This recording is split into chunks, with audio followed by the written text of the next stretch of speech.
A gente é ensinado socialmente a não julgar um livro pela capa, mas a verdade é que a nossa biologia vai na contramão disso. Porque quando a gente vê alguém, pode ser pela primeira vez ou não, o cérebro leva apenas uma fração de décimo de segundo para decidir se aquela pessoa, por exemplo, parece atraente ou confiável. Ou seja, antes mesmo de qualquer conversa ou pensamento racional e maiores elaborações assim sobre a pessoa, a gente meio que inconscientemente atribui um determinado valor a ela. Mas claro, né, essa avaliação instantânea não traduz toda a realidade sobre quem a pessoa é, isso eu acho que isso é óbvio, mas tem um peso enorme e pode ser determinante para conquistar ou não alguma coisa que a gente deseja, caso seja a gente a pessoa observada, né, seja no âmbito pessoal, profissional. Mas enfim, pra quem não me conhece, eu sou Renata Mangini e aqui eu trago assuntos que vieram de conversas que eu tive com as minhas amigas e que fizeram com que eu me tornasse a pessoa que eu mais queria. E eu entendo completamente que esse tema da beleza caia inicialmente meio que numa discussão relativa à opressão, especialmente a feminina, né? Isso existe, claro, não tem como negar, né? A beleza física é muito mais exigida socialmente da mulher do que do homem. Então acho que pra entender como utilizar isso ao nosso favor, e esse é o exercício que eu quero propor aqui hoje, que eu quero, sei lá, destrinchar mais ao longo do episódio. Antes, a gente precisa ter consciência do que é imposto a nós, principalmente nós mulheres, e o que é a nossa vontade e desejo efetivos. E só a partir disso, tendo consciência de como a beleza é vista e exigida socialmente, é que eu imagino que a gente possa traçar novos caminhos e ver esse tema de uma outra perspectiva que seja favorável a nós, sabe? A Naomi Wolf, no livro O Mito da Beleza, inclusive esse livro, ele tá na minha lista de releitura, eu já li esse livro, mas eu quero reler ainda esse ano.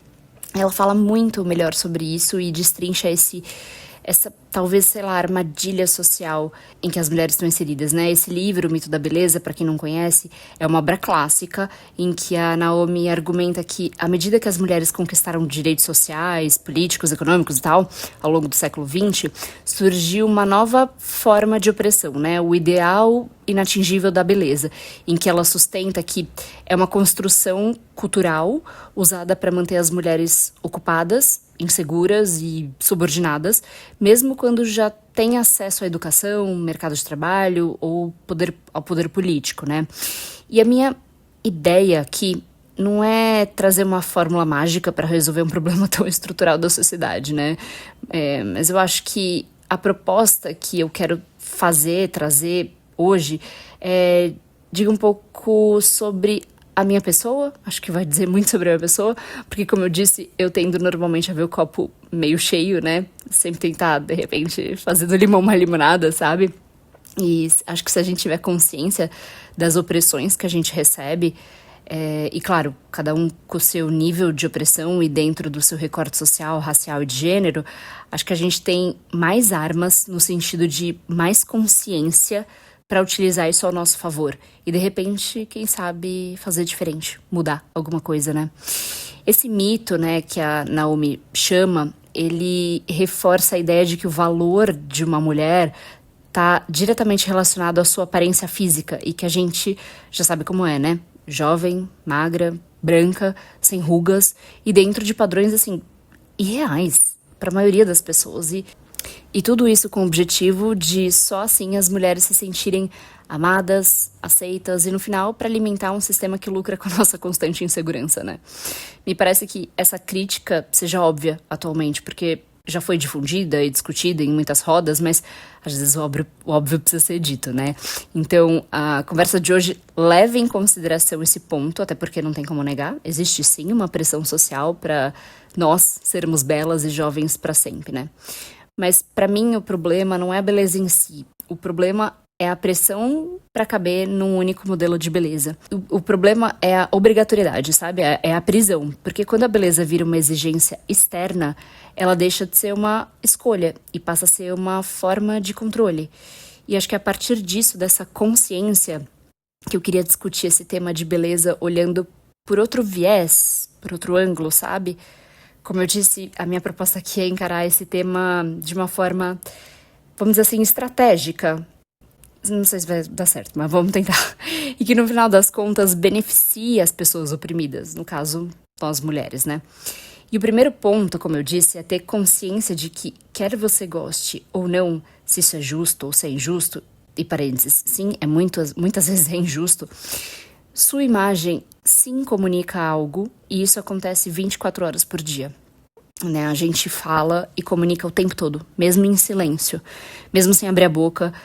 A forma como a gente se apresenta no mundo, desde o nosso cabelo até a nossa roupa, até a roupa que a gente vai pra padaria, tá dizendo algo. E nem sempre a gente se dá conta disso, ou faz isso de forma consciente, sabe?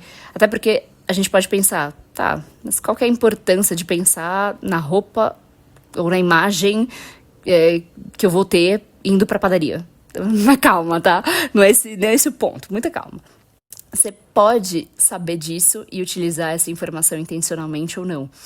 Mas fato é que a sua imagem passa uma determinada informação sobre a sua pessoa e que, para muitas situações, pode ser um fator determinante para conseguir algo, seja no âmbito profissional ou mesmo pessoal, como por exemplo, sei lá, ser levado a sério no seu trabalho, passar credibilidade ou não, ser confiável ou não, ser desejável ou não. Enfim, acho que as consequências podem ser as mais variadas possíveis. É interessante perceber que para as pessoas que não fazem isso de forma intencional, e acho que eu conheço muitas pessoas que não fazem isso de forma intencional, às vezes, por exemplo, são super competentes no que elas fazem, mas não têm a imagem de competência. É tipo aquele famoso ditado, sabe? A mulher de César não basta ser honesta, tem que parecer honesta. E, gente, de novo, né, não tô tentando aqui entrar no mérito da justiça disso, tá? Tô tentando olhar para fatos da vida, por pior que eles sejam, e mais injustos que sejam, e utilizar isso ao meu favor, ao nosso favor, tá? Então, na minha humilde opinião, se isso é um fato que a imagem fala, eu acho que você deveria fazer isso intencionalmente e não simplesmente viver no automático. Mas é só minha opinião, tá? Você faz o que você quiser da sua vida.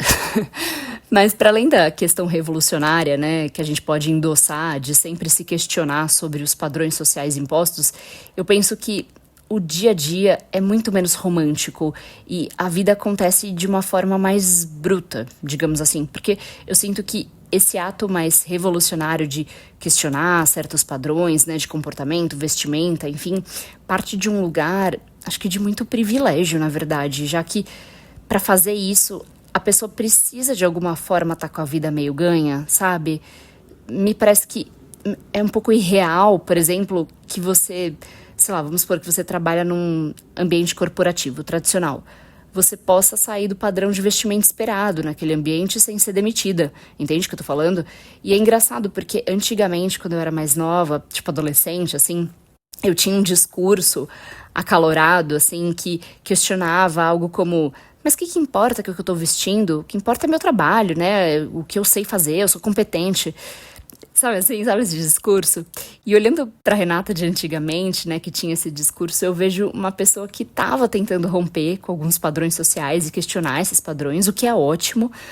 Mas na prática, para além da minha opinião pessoal sobre isso, e que, obviamente, alguém de calça jeans pode, claro, ser mega competente em um contexto tradicional de negócios, na prática a coisa não é bem assim. E a gente sabe disso, né? Porque se o código de vestimenta nesse local mega tradicional, hipotético, né, que a gente tá falando, você precisa usar, sei lá, roupas sociais de escritório, me parece incongruente que você apareça na segunda-feira com uma calça jeans rasgada, sabe assim? Por mais que eu ache incrível poder transgredir regras de vestimenta e se comunicar através das roupas, lembre-se, né, eu sou aquariana, então eu adoro questionar regras, mas assim, no final do dia, eu preciso garantir meu emprego, tá entendendo? O que eu quero dizer com tudo isso? É que se você é como eu e adora cutucar o sistema, sabe assim, questionar opressões, mas ao mesmo tempo tem conta pra pagar, eu acredito que dá pra ser revolucionária e questionadora, né, das opressões e tal, mas ao mesmo tempo estratégica ao se expressar no mundo. E se expressar, que eu tô falando, é daquela forma ampla, né? Não só como se vestir, mas se comunicar. Então, acho que dá para fazer essas duas coisas. Beleza. Ciente desta realidade, nos últimos anos eu tenho tentado pensar em como utilizar esses códigos sociais relacionados à imagem ao meu favor. E com isso eu fiquei pensando o quanto a roupa foi minha aliada nos últimos anos e essa relação com a moda, sabe? Eu vejo que muitas pessoas da minha bolha, assim, amigos próximos, enfim, não são muito ligadas nesse mundo da moda e acabam não entendendo o que é a moda em si. E claro, gente, eu não sou especialista, tá, desse assunto, sou uma admiradora, interessada, curiosa no tema, só isso, tá? Mas pra mim, a moda é uma expressão, assim, autêntica de si mesmo. Eu não entendo a moda como um padrão, tendência, enfim. Eu vejo que ela me possibilita me expressar e me comunicar de uma forma divertida e leve, principalmente para nós mulheres, já que a beleza é exigida o tempo todo, né, e em diversos graus e contextos. E eu vejo que muitas vezes é colocado pra gente muito mais uma necessidade de performar do que expressão autêntica de nós mesmas, sabe? Então eu sinto que a moda me possibilita me reinventar e me descobrir todos os dias, até de uma forma lúdica. Muitas vezes, sei lá, por que não, né? Mas, acima de tudo, de me expressar no mundo de forma única, sabe? Acho que é muito bacana a gente se divertir montando, criando, descobrindo outras formas de expressar a nossa personalidade. Até porque a roupa que é apresentada no manequim da loja, por exemplo, é diferente da mesma roupa apresentada no cabide da loja, que é diferente da mesma roupa que eu visto. No final, a forma como eu uso uma peça de roupa pode ser única e individual da minha pessoa. Aliás, outro dia eu tava lembrando, né? Eu tava fazendo uma limpa no meu armário. Gente, eu tirei uns 8 ou 10 não pacotes, saquinhos, assim, sacos, né? Mas grandes de roupa. Nossa, gente, eu tinha muito. A gente tem que fazer, né? Vez ou outra essa limpa. Acho que é muito, muito bom. E eu lembro que eu tinha a mesma. Eu olhei assim no meu guarda-roupa e eu tinha a mesma calça da mesma loja em 2 números diferentes. Que eu tinha comprado, né? Porque eu gostei muito daquela calça. Mas que eu queria. Por que eu comprei de 2 tamanhos? Porque eu queria que ela caísse diferente no meu corpo, sabe? De formas diferentes. Uma mais justinha e outra mais larga, mais cintura um pouco mais baixa. E no passado, acho que eu nunca teria pensado nisso. Eu teria comprado o meu número, sabe? Que eu tinha visto lá normalmente. Não sei se é óbvio, gente, pra vocês, mas não sei, pra mim não é, sabe? Eu sei que é um exemplo bobo, mas eu acho que eu demorei muito tempo pra entender que é no meu corpo que o Paranauê acontece, sabe assim? E eu sou livre pra usar a roupa de forma que eu me identificar mais, ainda que seja um número que não seja o meu. Meu entre muitas aspas, tá? Mas eu acho que vocês entenderam o que eu quero dizer. E eu acho que isso é muito importante, porque quando a gente usa a roupa da forma que a gente quer, ela te traz uma segurança que faz com que a gente consiga avançar em determinadas coisas. E quando você veste de uma forma que não condiz com você, aquilo acaba virando quase que uma fantasia, sabe? Vou dar um exemplo. Eu tenho uma amiga que sempre foi meio bicho grilo, assim. Ela usava umas roupas largas, alternativas, umas malhas. Era o jeitinho dela, sabe? Mas aí ela se viu em um momento da vida em que ela iria trabalhar no escritório tradicional, igual do exemplo que eu dei anteriormente, né? E ela se viu muito amarrada nas vestimentas que aquele lugar, de certa forma, exigia dela. Ela não se sentia usando, assim, uma roupa, sei lá, de escritório, ela não sentia ela, sabe? Basicamente, ela foi cooptada pelo mundo dos ternos, né? E isso deixou ela muito travada, porque não tinha nada a ver com ela. E é curioso que quando a gente não se sente muito à vontade na roupa que a gente tá, como era o caso dela, ela se sentia desajustada naquele ambiente e, por consequência, ela ficava mais tímida. Ou abria mais concessões do que deveria. Basicamente, aquele skin do terninho deixava ela menor e menos para brilhar naquele ambiente corporativo. Na prática, ela estava adequada ao ambiente, mas não confortável em si mesma. Entende o que eu quero dizer?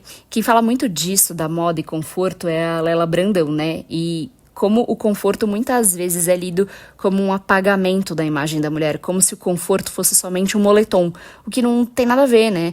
Quando na verdade você precisa estar confortável no que faz o seu estilo. E acho que para nós mulheres, né, viver, existir, já não é muito confortável. Então, se você já sai de casa no 7-0 pra roupa, você já perdeu pro mundo, sabe? Assim, eu acho que é muito importante que a gente se olhe no espelho e se veja como nós mesmas, sabe? E não como usando uma fantasia. Então, eu volto para aquilo que eu falei no início do episódio, né? O dilema. Como ser eu mesma, ao mesmo tempo em que às vezes em um determinado ambiente, a forma como eu me expresso vai ser lida pelo meu interlocutor, pelo outro, né? Em segundos, e de repente não vai comunicar o que seria adequado ou interessante para aquele determinado ambiente. E eu acho que a resposta para esse dilema tem a ver com referências. Assim, eu acho que ninguém vai de biquíni para uma reunião de negócio formal. Acho que as pessoas, teoricamente, no geral, sabem a regra social e os códigos de vestimenta esperados por uma situação dessas, né? Elas sabem o dress code. Mas, ao mesmo tempo, essa regra, entre aspas, é muito rígida. Aí fica uma impressão de que só existem duas realidades muito antagônicas. O do terninho formal, engessado, e da roupa sem noção.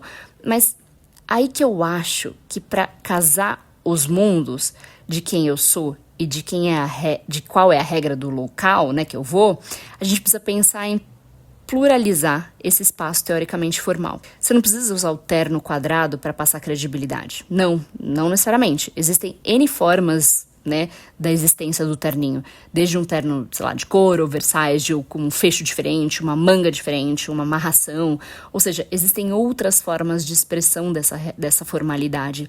E às vezes acontece, eu já vi acontecer, que se a pessoa não se identifica com esse ambiente caretão do terninho, ela vai com uma roupa nada a ver, porque é a roupa que ela se identifica, mas aí ela é lida de uma forma que ela não gostaria de ser lida. Ou ela vai, sei lá, com uma skin, embora adequada ao ambiente, mas não tem nada a ver com o que ela é. Você entende essas duas coisas? O que me parece que se houvesse referências, por isso que eu falo que acho que o ponto é referência, porque quando você tem referências de como se expressar essa formalidade de acordo com o que você é, você pode ao mesmo tempo ser você, na sua forma, única, individual, e comunicar eventualmente uma formalidade e credibilidade naquele ambiente, ou seja lá o que você queira comunicar. E isso é foda, porque quando a gente fala de formalidade, a gente pensa logo no terninho, né? Não no vestido florido, não na saia ampla, não no corpo feminino ocupando um espaço com leveza e beleza. A formalidade no nosso imaginário coletivo tem cara de roupa masculina. Vocês já pararam para pensar? Inclusive, teve um episódio que me marcou muito, né? Eu não sei se vocês lembram disso. A Ivete Sangalo e a Juliette palestraram uma vez em Harvard, na Universidade de Harvard, né? Eu não lembro exatamente o ano, mas isso não importa. O que importa é duas mulheres gigantes, cada uma à sua maneira, né? Ivete com décadas de carreira, potência cultural, né? Uma das artistas mais bem-sucedidas do país. Juliette, vencedora do reality show lá do BBB, advogada, comunicadora, enfim, um fenômeno. Nenhuma das duas precisava provar absolutamente nada. Sabe assim? E como que elas foram vestidas? De terno. A Ivete Sangalo, que é a própria tradução do carisma, né, da força, feminilidade, presença e tal, vestiu um terninho porque estava em Harvard. E isso diz muito mais sobre o código do lugar do que sobre elas, tá entendendo? Porque no fundo, ainda existe essa associação silenciosa e meio que poderosa, assim, entre credibilidade e o masculino, né? A mensagem implícita, me parece, para ser levada a sério, você precisa se aproximar da estética que historicamente ocupou os espaços de poder. O terno vira quase que um passaporte simbólico, meio que assim, pronto, agora vocês podem me escutar. Sabe assim? Não é que o terno seja o problema, acho que o problema é ele ainda ser lido como mais sério do que o feminino. Como se a flor, a curva, o tecido leve, a delicadeza, que não tem nada de frágil, né? Fossem incompatíveis com inteligência, autoridade e profundidade, né? A credibilidade que a gente tanto fala. Então, assim, a gente coloca o terninho não porque quer, na verdade, né? Mas porque sabe que esse código conversa direto com o imaginário patriarcal, né? Assim, masculino. A gente sabe que vestida dessa forma, a chance de ser interrompida diminui. O julgamento muda, o respeito vem mais rápido. Eu não sei se isso é tão claro para os homens, e talvez homens que estejam me escutando, talvez vocês nunca saibam disso, mas é real. O terno, ele traz esse tipo de credibilidade para a mulher. É muito louco isso. E isso revela uma coisa muito incômoda, né? Mesmo quando a mulher já chegou lá, mesmo quando ela é inquestionável, o corpo feminino ainda precisa se adaptar ao figurino do poder para não ser diminuído. E esses espaços de trabalho, acho que principalmente corporativos, mas também os acadêmicos, né, por exemplo, de Harvard lá da história, eles são historicamente e socialmente lugares ocupados pelos homens. Então, quando a gente tá nesses lugares, a gente tá quase como uma impostora, né, uma fraude, uma farsante. É como se a gente estivesse ocupando um lugar de um homem, meio que tá no lugar dele, sabe? Ou como se aquelas pessoas estivessem fazendo um favor por estarmos ali, nós mulheres, né? Isso é um fato, mas eu penso que a gente precisa mudar esse código do terninho, sabe assim? Mas aí, beleza, vem a pergunta. Sabendo disso tudo, o que a gente faz? Porque assim, não dá pra romantizar, né?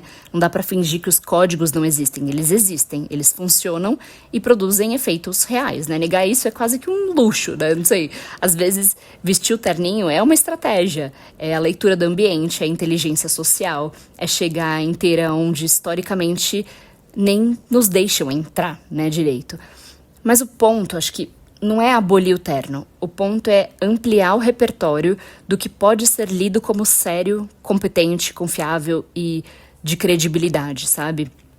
Acho que porque assim, quando existe um único jeito aceitável de um corpo feminino existir no espaço público, aquilo deixa de ser uma escolha e acaba virando norma. E a norma, a gente sabe, é uma forma elegante de dominação. E talvez o movimento não seja romper de vez, mas meio que infiltrar. Tô pensando aqui. Começar a ocupar esses espaços com pequenas dissonâncias. Sei lá, um corte feminino dentro da alfaiataria, uma cor inesperada. Porque assim, acho que o verdadeiro deslocamento acontece quando o feminino deixa de ser visto como informal, emocional ou superficial e passa a ser entendido como uma outra linguagem de poder. Não menor, mas diferente, sabe? Porque assim, acho que quando eu escolho como eu me visto, eu não tô só decidindo o que colocar no meu corpo, sabe? Eu tô dizendo como eu quero ser lida, qual é a minha intenção e até onde eu tô disposta a ir naquele dia. Porque assim, alguns dias pedem terninho, beleza? Outros não pedem, outros pedem vestido. O problema acho que nunca foi a roupa. O problema é quando a gente acredita que só existe um jeito legítimo de ser levado a sério, sabe? Porque acho que agora pensando alto, falando isso aqui pra vocês, me parece que o código real do masculino não é exatamente o terninho. É a segurança, é a liberdade e passabilidade. Deixa eu ver se eu explico aqui o que eu tô pensando. Porque não importa que a mulher vista o terninho, se ela, com essa sensação de ser uma fraude e muito grata por estar naquele lugar, se sentir inferior, mesmo fazendo 10 vezes melhor que um cara. Não há terninho na Terra que faça com que ela seja respeitada. Entende o que eu tô falando? Eu li uma matéria, inclusive, sobre isso, e um exemplo era muito interessante, assim. Era o Steve Jobs na roupa... Sabe a roupa do Steve Jobs? Não sei se você já viu, mas ele usa, tipo, uma roupa igual sempre. Usava, né? Uma roupa preta, de gola alta. Então, assim, teoricamente, um CEO sendo disruptivo por não usar um terno. E acho que isso, se eu não me engano, o Obama também falou disso, de não gastar muito tempo com isso. Então, assim, na prática, a mensagem que esses caras estão falando é assim: vou focar no meu cérebro e em coisas mais relevantes e não nessa futilidade. Mas assim, se uma mulher pensa em fazer o mesmo, se ela aparece com uma roupa igual a do Steve Jobs, será que funcionaria? Imagina uma mulher usando isso todo dia. Claro que não, né? Então, assim, olhar a roupa e o que ela representa é importante, pelo menos para nós mulheres. Porque pensando alto aqui, me parece que o terno, na prática, é uma fantasia que representa o cara que tá seguro, que sabe que o mundo é dele e que tem as portas abertas, sabe? Pra mulher que vai se vestir igual o Steve Jobs, de preto com a gola alta, ela vai ser lida como relaxada, desleixada, sem credibilidade, que repete roupa. Aí que entra uma questão foda de gênero, acho que muito forte e que é o feminino ainda associado ao fútil, ao supérfluo, ao que não é inteligente. Então, assim, imagina a mulher pensar igual o Steve Jobs. Poxa, vou me vestir sempre com a mesma roupa porque eu quero focar em coisas, entre aspas, mais relevantes. Pra quem não sabe, eu sou advogada, né? E eu sempre trabalhei em grandes escritórios. E pra quem não conhece muito bem esse universo, embora acho que seja fácil imaginar, o mundo da advocacia e dos tribunais é profundamente formal. E existe pouco espaço para uma certa criatividade, sabe? Tanto na forma de se vestir, quanto na maneira de se comunicar. Então, assim, o ambiente jurídico corporativo, ele é sério, ele é rígido e cheio de códigos não escritos, sabe? Infelizmente ou não, para mim eu confesso que é infelizmente porque eu adoro uma boa revolução e questionar padrões, né? Esse é o tabuleiro onde o jogo acontece no mundo da advocacia. Então, beleza, entendi que é um ambiente muito formal.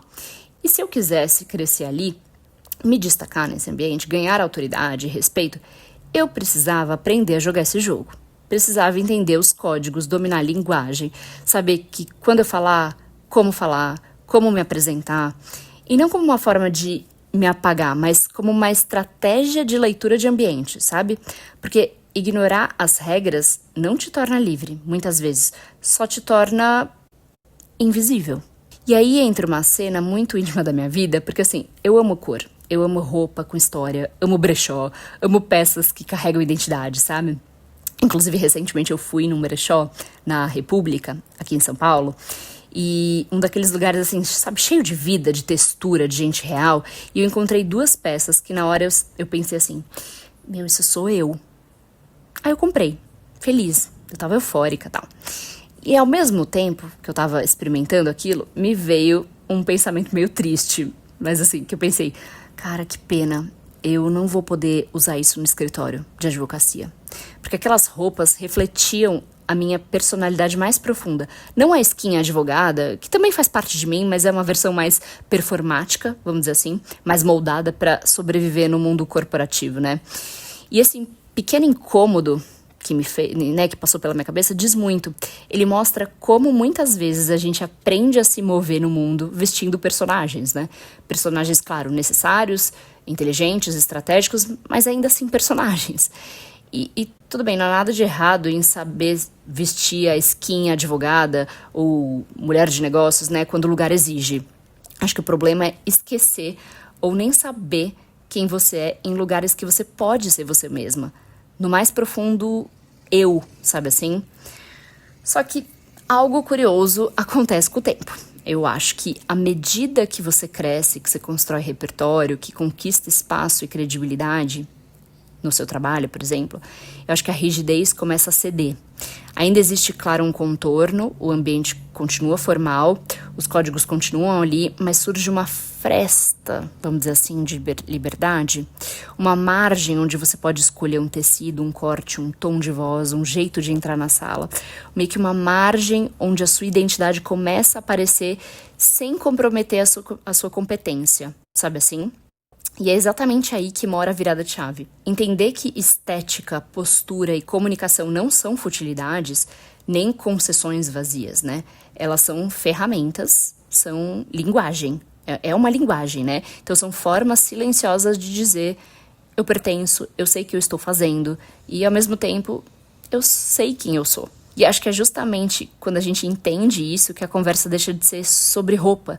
Não é sobre isso. Passa a ser sobre poder, sabe assim? Me parece que o mundo exige que a mulher esteja sempre em dívida, sabe? Como eu disse no começo do episódio, a Naomi Wolf fala muito disso no Mito da Beleza, no livro, né?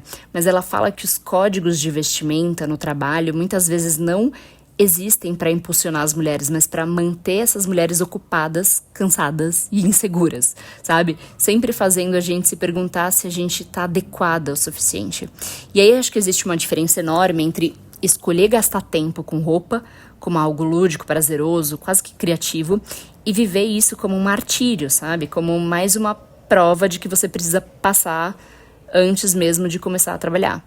E quando a estética vira cobrança constante, ela deixa de ser linguagem e vira peso. Por isso que me parece que, para além da questão externa de ocupar esses espaços, existe um trabalho muito mais profundo e silencioso, sabe? De fortalecer a nossa segurança nas nossas habilidades. Porque acho que quando essa base tá sólida, a roupa deixa de ser uma armadura, sabe? E vira uma escolha.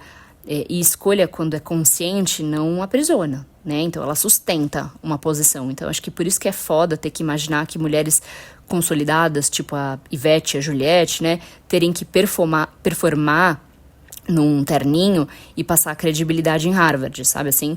Por isso que eu acho que a gente precisa repensar isso e e exercitar, né, construir outros imaginários de referência do que é credibilidade, para que a gente se sinta seguro em outras vestimentas que não as que tenham somente códigos masculinos. Mas eu acho que para além das injustiças, é bom ter ciência de como são as regras do jogo, né? Ter um senso crítico, sabe? Tem uma frase daquele vídeo famoso que eu mencionei no primeiro episódio, sabe? O Use Filtro Solar. Pra quem não viu e não lembra, é um vídeo da agência DM9DDB, em que o narrador vai dando vários conselhos de vida, todos baseados na experiência dele, exceto o de usar filtro solar, que é o único cientificamente comprovado, né? E um desses conselhos que ele dá resume, assim, perfeitamente tudo isso que a gente tá falando aqui. Ele fala assim: conheça as regras, mesmo que depois você não as siga. Sabe assim? Porque conhecer as regras não te torna menos crítica, te torna mais preparada, né? Mais lúcida, mais dona das suas escolhas, né?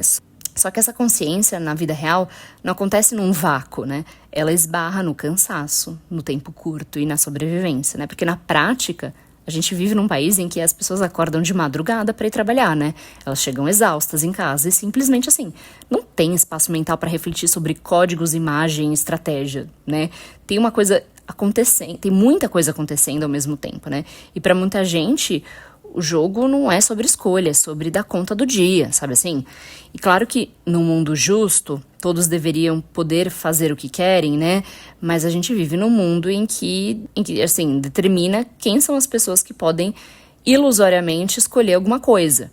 Mas acho que para algumas pessoas, principalmente para as pessoas mais pobres, o trabalho, o espaço de trabalho, né, é um lugar de se executar e de ser desumanizado. Porque assim, a pessoa, o trabalhador, é só mais um número na fábrica, né, no escritório. Essas pessoas não são vistas como pessoas no final do dia, mas acho que são objetos de um serviço, né, final ali. Me parece que na prática a maior parte da população está preocupada em sobreviver, sabe assim? A parte da humanização, do prazer de ser leve, de ter condições de humanidade, estão muito aquém. Entendeu? Acho que é meio isso. Quem não tem saneamento básico, muito provavelmente não está preocupado com o look, entendeu? Mas com questões muito mais de base que não foram supridas ainda. Então, assim, para uma outra parte da população, até mais periférica, que começa a falar disso, às vezes pelo funk, pelo rap, pela ostentação, parece um lugar meio que de respiro desses problemas estruturais, né? E um início de pensar, poxa, com que camisa eu vou? Com que anel eu vou? Ainda que isso seja um espaço meio de ostentação, me parece que cria uma certa forma de possibilidade de lazer também, de se permitir brincar com o que a moda pode trazer dentro daquela realidade, sabe assim? E dentro desse contexto, me parece que se abrem espaços para desejar mais, para se espelhar em algo, para ter referências que dão vontade de ir além, né? Eu não estou fazendo um juízo de valor sobre o que deve ser perseguido, não é sobre isso, é sobre possibilidade de existir, de ver um horizonte, sabe? Porque quando a vida fica restrita apenas a questões básicas e estruturais, que são duras, né, rígidas, e fazem parte da realidade de muita gente, o mundo vai ficando estreito, né? E acho que ter acesso a outros temas, outras camadas de experiência humana, né, amplia um campo do possível. E a moda, acho que do jeito que eu tô trazendo aqui, entra exatamente nesse lugar. Não como futilidade, mas como... E também não como obrigação, mas acho que mais como linguagem, repertório, imaginação, sabe? Como um convite para pensar em si mesma para além da sobrevivência. E só o fato de poder acessar esse tipo de reflexão, de desejar, de escolher, de experimentar, já é de alguma forma um gesto de liberdade meio disruptivo, sabe? E quando essa liberdade encontra um mundo externo, ela inevitavelmente se transforma em comunicação. Porque acho que a roupa, assim, dentro do imaginário e aos olhos do interlocutor, do outro, né, pode sim conduzir ou não a um lugar de sucesso. Não por mágica, nem por superficialidade, mas porque é uma das primeiras formas, assim, pelas quais a gente se apresenta no mundo, né? Antes da fala, antes do currículo, antes da performance, existe uma imagem sendo lida. E, como eu disse acho que foi no último episódio, né? Entender isso não é se submeter. É aprender a usar essa leitura a seu favor, com consciência e intenção, né? Ao mesmo tempo, É importante não romantizar esse poder como se ele fosse absoluto ou neutro, né, também. Então, claro que isso não é um fator determinante, a roupa, né? Mas me parece que tem sim um valor relevante, né? E um valor que muda bastante quando a gente faz recortes de classe, gênero e raça, né? O mesmo código visual não opera do mesmo jeito para todo mundo. Para alguns, né, ele abre portas, para outros vira uma exigência. Então, reconhecer essas camadas não invalida a discussão sobre estética. Acho que, pelo contrário, me parece que torna essa conversa mais honesta, mais complexa, né, mas mais real também.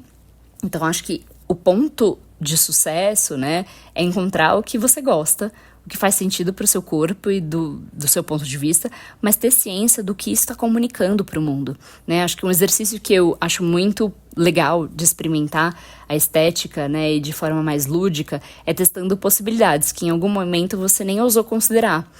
Não porque você não gostava, mas porque você aprendeu, quase sem perceber, que, não podia, né, sabe assim? Muitas vezes essas limitações não são pessoais, elas são sociais, impostas, né, de fora para dentro, né?